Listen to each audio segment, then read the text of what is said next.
కథామంజరి శ్రావ్య సంచిక మార్చ్ 2026. బాలకథ బంగారు కిరీటం. కలం తేజశ్రీ.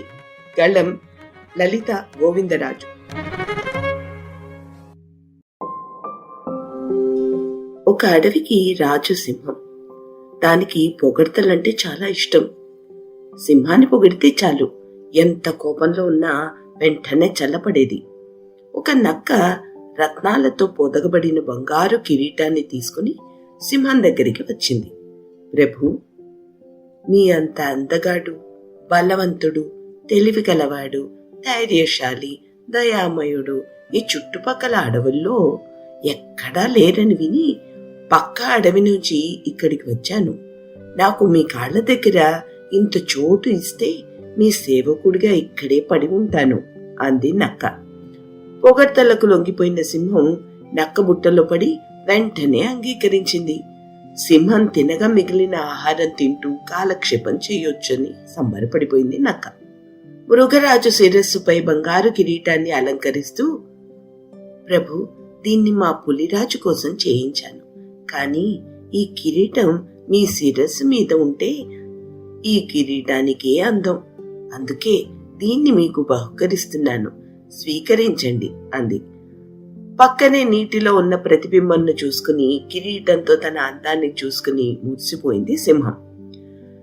నెత్తిన కిరీటం అలంకరించుకోవడంతో జంతువును వేటాడేటప్పుడు అడ్డం వస్తుండేది.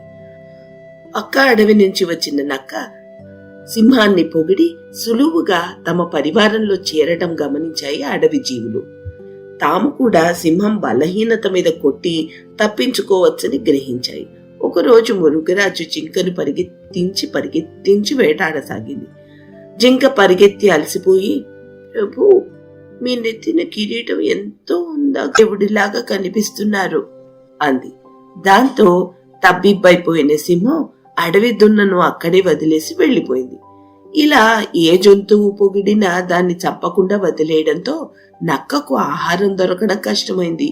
సింహం ఆకలైతే తప్ప ఏ జంతువు జోలికి పోవడం లేదు. పొగడగానే వీటిని వదిలేస్తోంది. ఆకలి బాగా ఉన్నప్పుడు అప్పటికి దొరికిన దాన్ని ఆశాంతం తినసాగింది. చివరికి నక్కకు బొచ్చు బొక్కలే మిగిలేవి. సరైన సమయం చూసి బంగారు కిరీటం అందుకుని మరో అడవికి పారిపోవాలనుకుంది. ఒకరోజు పక్క అడవి నుంచి మంత్రి ఏనుగు రావడం నక్క గమనించింది. మృగరాజుని కలిసిన ఏనుగు, ప్రభు, మీరు ధరించిన ఈ కిరీటం మా పులిరాజుది.